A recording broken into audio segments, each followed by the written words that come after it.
Hello students.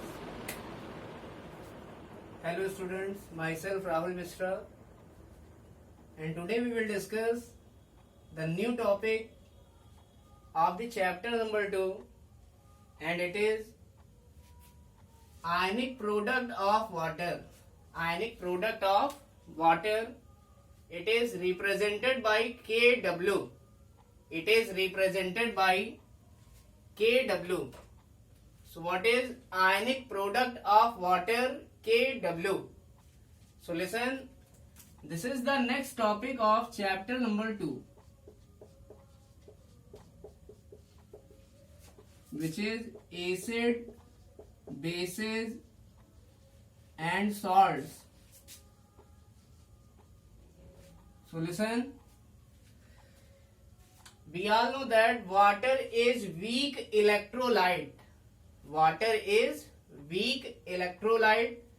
Electrolyte means electrolyte are those substances which dissociate into their ions. It means electrolyte ऐसे substance होते हैं जो कि अपने ions में dissociate हो जाते हैं या टूट जाते हैं. But listen, water is a weak electrolyte. It means water कैसा इलेक्ट्रोलाइट है? वीक इलेक्ट्रोलाइट है. इट मीन्स वाटर अपने आयंस में बहुत कम क्वांटिटी में टूट पाता है. So listen, when water dissociate into their ions, जब वाटर डिसोसिएट होता है अपने आयंस में, then it will form hydrogen ion और H+ ion, and second ion is hydroxyl ion or OH- ion. It means water means H2O. When it will get break, then it will form H+ ion and OH- ion. It means water जब टूटता है तो वो H+ ion देता है और OH- ion देता है. क्योंकि ये वीक इलेक्ट्रोलाइट है, इसलिए H+ और OH- आयन बहुत कम क्वांटिटी में बन पाते हैं. So listen, now what is ionic product of water? We are discussing ionic product of water. So listen, it is clear from its name. Ionic product of water इसके name से ही clear है. It means water के ion की concentration का product. It means water के जो ions हैं उनकी कंसंट्रेशन का प्रोडक्ट या मल्टीप्लिकेशन ही क्या कहलाता है? Ionic product of water. So listen, it is represented by Kw. So Kw is equal to, इसलिए Kw क्या होगा? वाटर के आयन. वाटर के आयन कौन कौन से हैं? H+ और OH-. तो हमने बताया वाटर के आयन की कंसंट्रेशन का प्रोडक्ट. इट मीन्स वाटर के आयन की कंसंट्रेशन क्या होगी? Concentration of H+ ion. So concentration is represented bye square box. So this is concentration of H+ ion.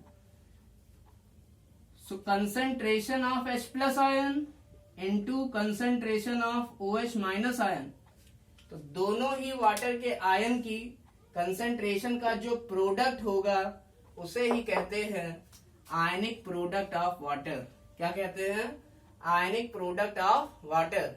So listen, it is defined as, you can say ionic product of water is defined as the product of the concentration of H+ and OH- ion. It means ionic product of water क्या है? H+ और OH- ion की concentration का product. इसे ही कहते हैं ionic product of water. So listen, at 25 degree Celsius means 25 degree Celsius पर जो H+ आयन की कंसंट्रेशन होती है वाटर में और OH- आयन की जो कंसंट्रेशन होती है वाटर में, that concentration is equal to 10⁻⁷ mole per liter.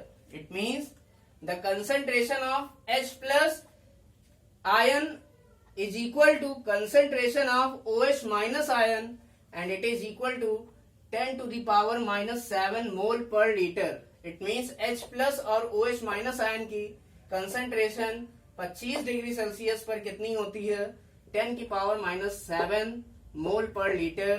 तो अगर हम H प्लस आयन और OH माइनस आयन की कंसेंट्रेशन की वैल्यू इस फॉर्मूले में रख दें तो KW, now KW will become, so listen, KW will become 10 to the power minus 7 ये भी होगा और 10 to the power minus 7 OH minus भी होगा. So it will be equal to 10 to the power minus 7 into 10 to the power minus 7 and it is equal to KW equal to 10 to the power minus 14. क्योंकि multiplication में जो power होती हैं वो add हो जाती हैं और यहाँ ऐड होंगी नेगेटिव साइन के साथ. सो listen, KW at 25 degree Celsius it is equal to 10 to the power minus 14. So listen, what is ionic product of water? Ionic product of water is it's defined as the product of the concentration of H plus ion and OH minus ion. So listen, this value is very important. KW is equal to 10 to the power minus 14 at 25 degree Celsius. ये आपको याद रखना है कि जो KW होता है वो किसके बराबर होता है? 10 to the power minus 14 के कितने डिग्री सेल्सियस पर? 25 डिग्री सेल्सियस पर. Now you have to note down. So I hope you have noted it. Now I will rough it and we will start next topic.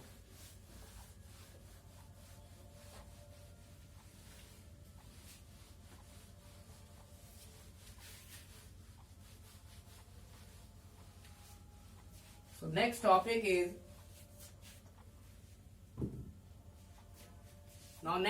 is, relation between pH and pOH. It means अब हम लोग बात करेंगे pH और pOH के बीच में क्या relation होती है उसके बारे में. So listen, we all know that we have studied earlier in the previous video lecture pH plus pOH. It means pH और pOH का जो सम होता है वो 14 के बराबर आता है. But listen, how will you prove it? आप इसको कैसे प्रूव करेंगे कि pH और pOH का जो सम है वो 14 के बराबर कैसे आता है? Then listen, now we will prove it. अब हम इसको प्रूव करेंगे. Now we take LHS. हम LHS लेकर चलते हैं. So pH is equal, so listen, LHS is what? pH plus pOH. So listen, so we all know that LHS is pH plus pOH. So what is pH? We all know that pH is equal to formula minus log H ion concentration plus what is pOH? Its formula is negative log OH minus ion concentration. Now listen,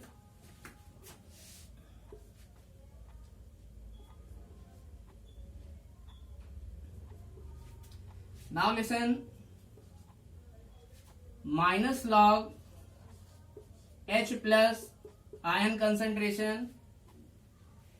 So listen, if we take common negative, it means अगर हम negative को दोनों में से common ले लें तो अंदर क्या बचेगा? log H plus ion plus ये नेगेटिव कॉमन हो गया, यहां बचेगा log OH minus ion. It means ये कुछ किस तरह का बन गया? log M plus log N. So this is the property of log. ये log की प्रॉपर्टी होती है. So listen, log m plus log n. This is the property of log and it is equal to log m into n. So since we know that from the property of log m plus log n, it is equal to log m into n. So listen, it will become negative, it is common. Now log m into log n, log m plus log n, it is equal to log m into n. What is m? It is concentration of H plus into log m into n. It means what is n? It is concentration of OH minus ion. So listen here, we all know that, since we know that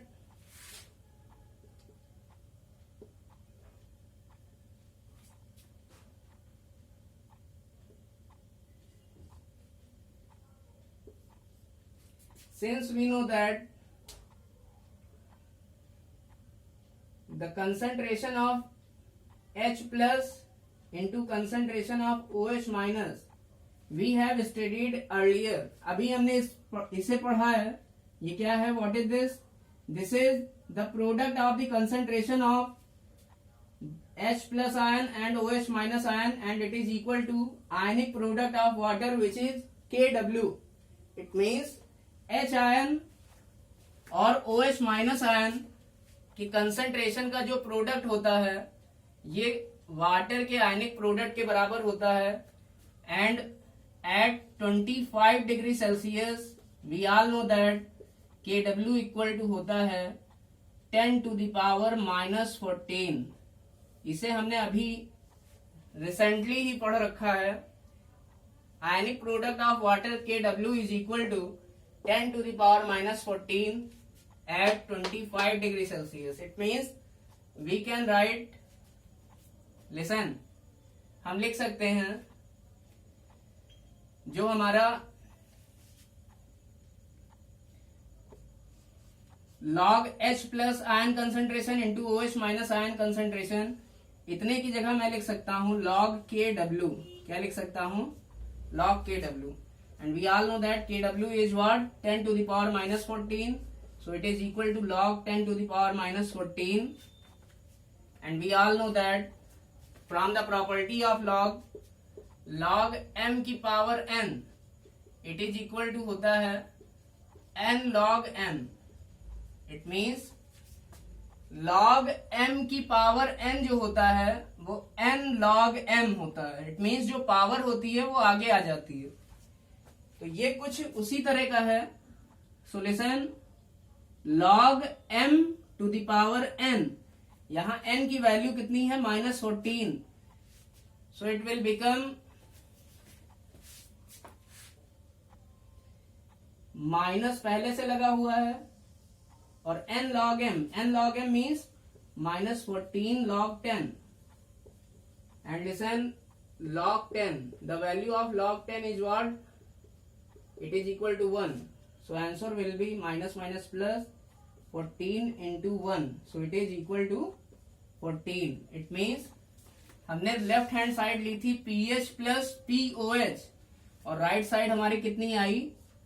RHS कितना आ गया? 14. और यही मुझे prove करना था. So listen, LHS means PH plus POH. Now it will give 14, which is what? Which is RHS.